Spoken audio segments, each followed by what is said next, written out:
अज्ञानतिमिरान्धस्य ज्ञानाञ्जनशलाकया चक्षुरुन्मीलितं येन तस्मै श्रीगुरवे नमः। वाञ्छाकल्पतरुभ्यश्च कृपासिन्धुभ्य एव च पतितानां पावनेभ्यो वैष्णवेभ्यो नमो नमः। आपण हरे कृष्णा।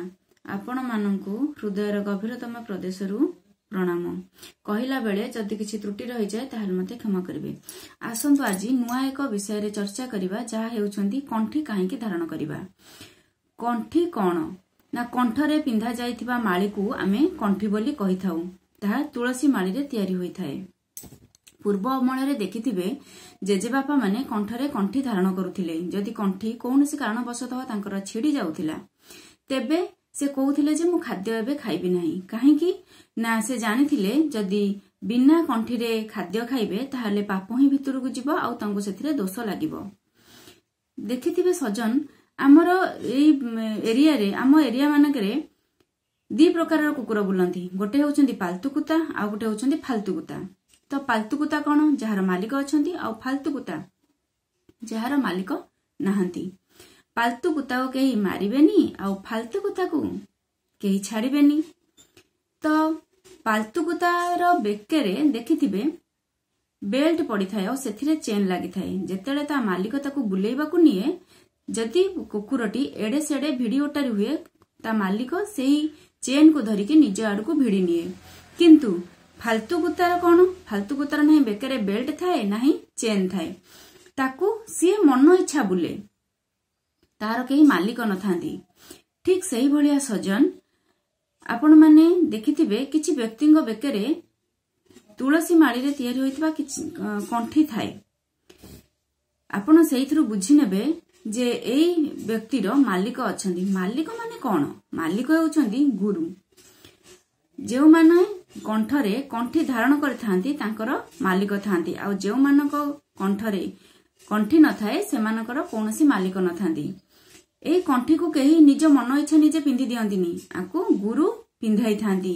एही कंठी को गुरु तीन घेरा देई पिंधाई थांती। तीन घेरार माने होउची सेही व्यक्ति से गुरुक चरण रे काया मन वाक्य रे समर्पित पूर्ण समर्पित। ए कंठी को पिंधाई गिरी गुरु सेही व्यक्ति को निजर शिष्य रूप रे ग्रहण करंती आउ सेही व्यक्ति को से पुनर्जन्म दियंती।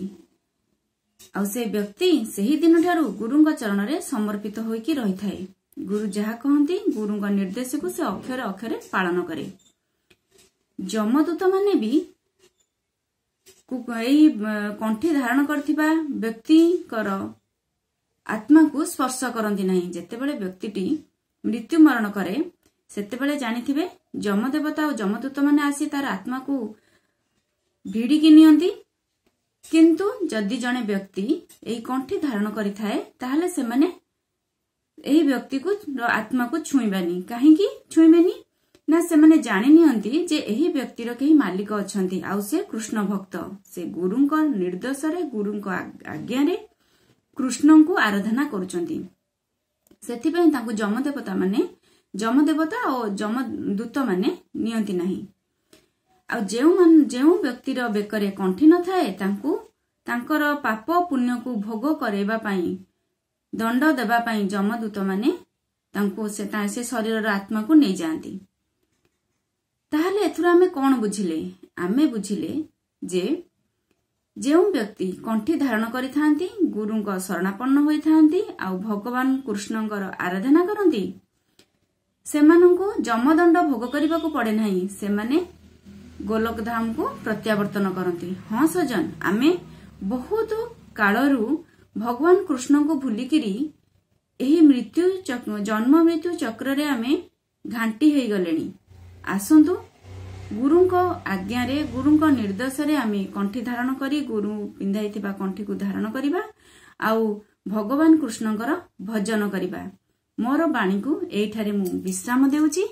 कहिला बेले जदि किछि त्रुटि थाए किंबा कौनसी व्यक्तिंक मनरे मु जदि किछि कष्ट देइ थाए ताहले मते क्षमा करिवे। हरे कृष्णा हरि बोल।